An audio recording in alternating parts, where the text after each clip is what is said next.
میرا غفلت میں ڈوبا دل بدل دے، خدایا فضل فرما دل بدل دے۔ اسی طرح سفر طائف کا مقصد صرف ہجرت کرنا نہیں تھا بلکہ دعوت کا ایک نیا میدان قائم کرنا تھا۔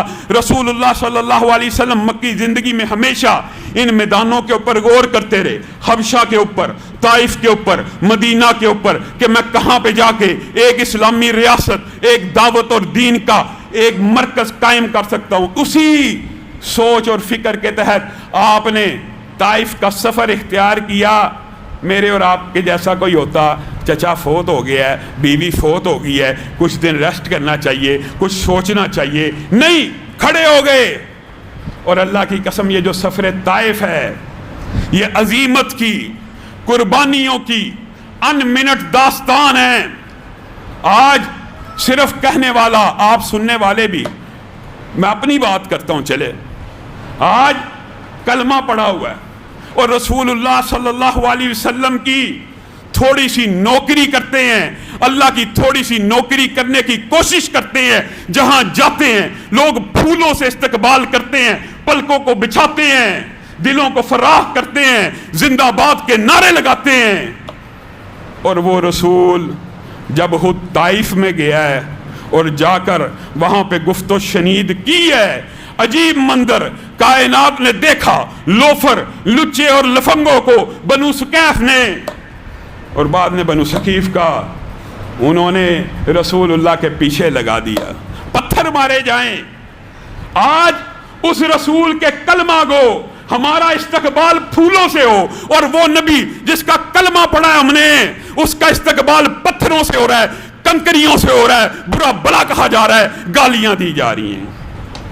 رسول اللہ صلی اللہ علیہ وسلم کے چہرے پہ بھی پتھر لگے، سینے پہ بھی پتھر لگے، پاؤں پہ بھی پتھر لگے۔ مورخین نے لکھا اور رسول اللہ نے خود کہا، آپ سے پوچھا گیا شیب ابی طالب میں آپ کے ساتھ جو ظلم و ستم ہوا، اس سے سخت دن تو کوئی نہ آپ کی زندگی میں ہوگا۔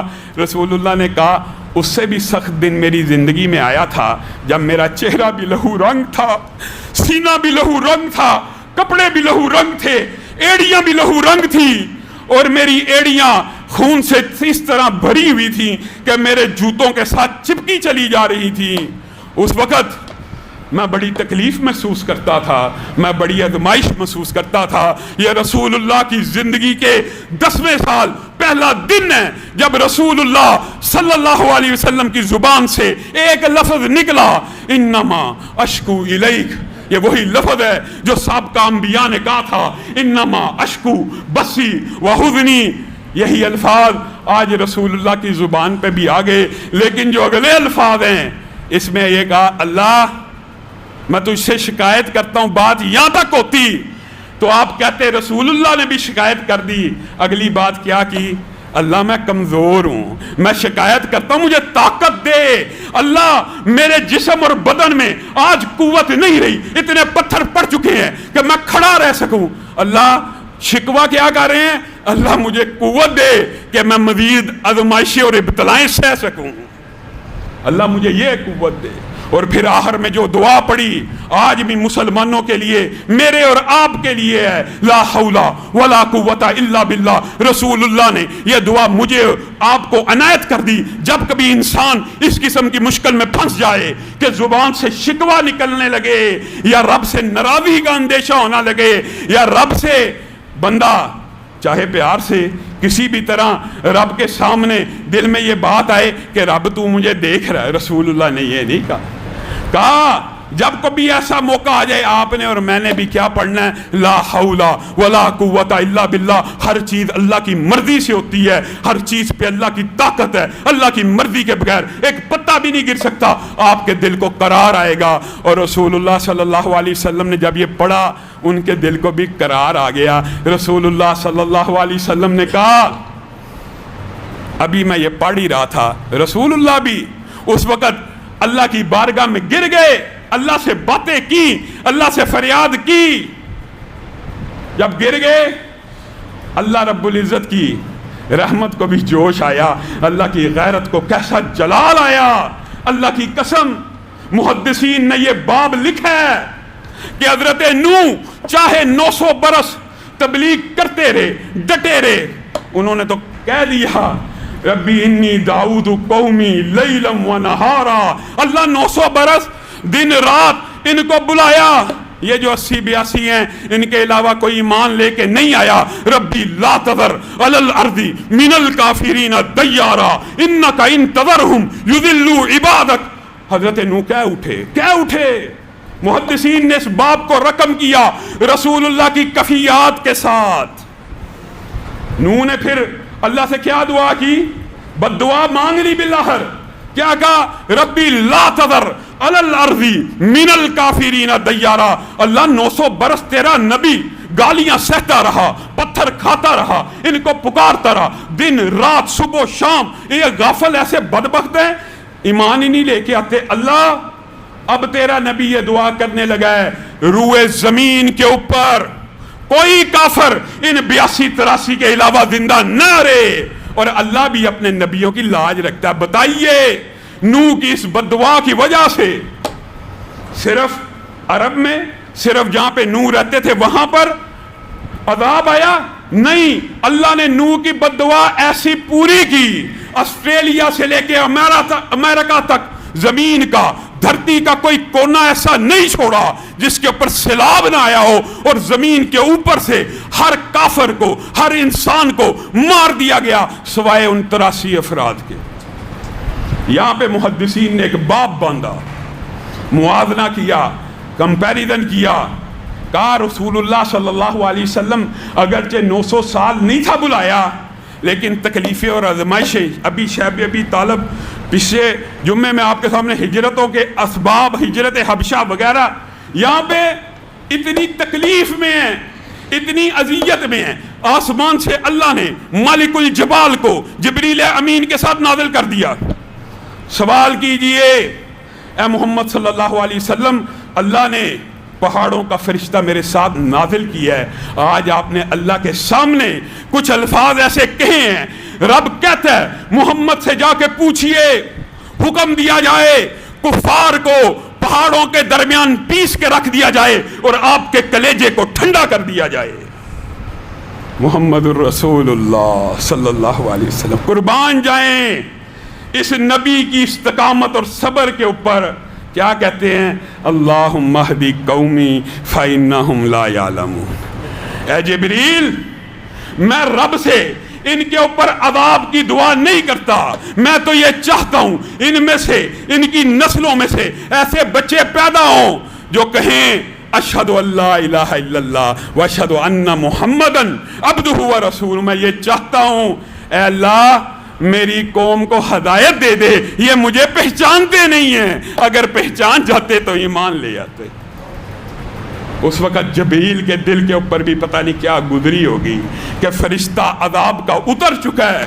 رسول اللہ صلی اللہ علیہ وسلم کا ایک اشارہ ہوتا، دنیا جہان کے اندر سے کفار کو ختم کر دیا جاتا، لیکن رسول اللہ صلی اللہ علیہ وسلم رحمتیں عالمین کے لیے دعائیں کر رہے ہیں، اللہ میرے ایسے پیروکار پیدا فرما، میرے ایسے تابعدار پیدا فرما جو اللہ کی وحدانیت کے اوپر بھی ایمان لے کے آئیں اور میری نبوت کا اعلان بھی کریں۔ یہی وجہ ہے پھر پورے کا پورا طائف، آپ کو پتہ ہے کہ وقت ایسا بھی آیا، آج بھی دیکھ لیجئے، پورے کا پورا حجاز ایک کافر اور مشرک 1400 برس بیت چکے ہیں، وہاں پہ داخل ہی نہیں ہو سکتا۔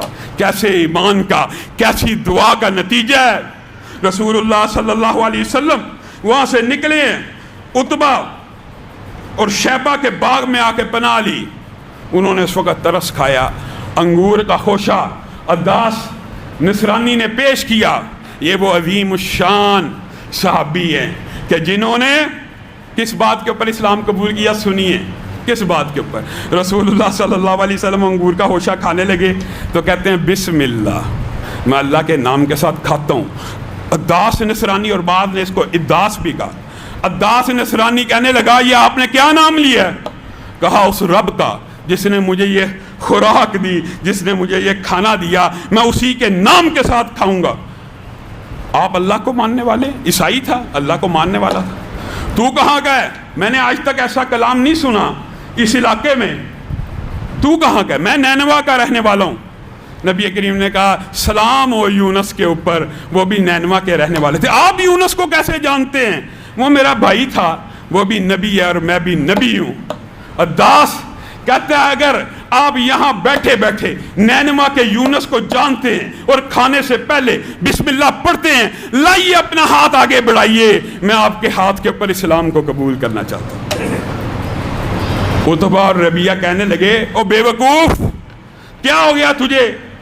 اپنے ایمان سے پھر گیا، کہا تم اس کو نہیں پہچانتے۔ یہ بھی دیکھے قسمت کی بات ہے، عتبہ، شیبہ، ربیعہ وغیرہ، ولید، سارے کوئی بھی ایمان نہ قبول کر سکا، اور یہ ان کا غلام نینوا سے آیا ہوا صحابی رسول بھی بن گیا اور صرف بسم اللہ پڑھنے کی وجہ سے اسلام کو بھی قبول کر لی۔ یہ قسمت کی بات۔ رسول اللہ صلی اللہ علیہ وسلم یہاں سے نکلے، اب خطرہ ہے کہ مکہ میں کیسے داخل ہوں؟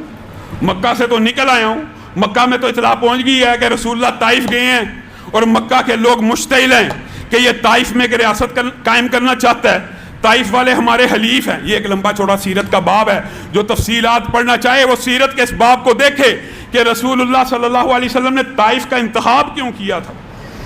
یہ قریش کے حلیف تھے۔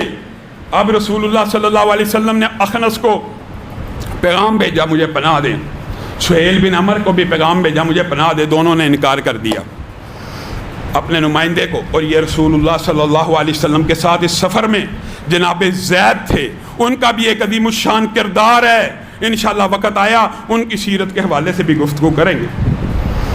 بھیجا مطعم بن عدی کے پاس، یہ وہی مطعم بن عدی ہے جس نے شیب ابی طالب کی دستاویز کو پھاڑنے میں بھی نمایاں کردار ادا کیا، اس بائیکاٹ کا۔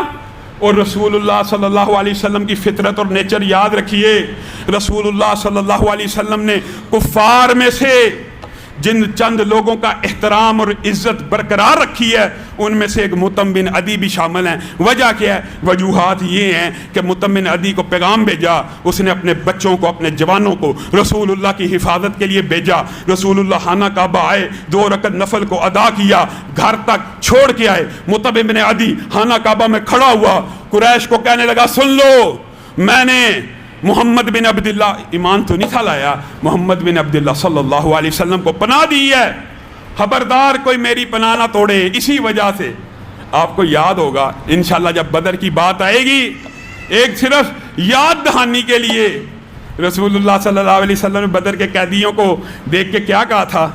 اگر مطعم بن عدی زندہ ہوتا اور مجھ محمد صلی اللہ علیہ وسلم کو صرف یہ کہہ دیتا کہ اے اللہ کے رسول یا محمد صلی اللہ علیہ وسلم ان سب کو آزاد کر دیا جائے، تو میں مطعم بن عدی کے قول کے اوپر لبیک کہتا ہوا 1 روپے کے بغیر ان سب کو آزاد کر دیتا۔ یہ رسول اللہ صلی اللہ علیہ وسلم کا اخلاق کس کے ساتھ ہے؟ کافروں کے ساتھ، جنہوں نے رسول اللہ صلی اللہ علیہ وسلم کے ساتھ احسانات کیے۔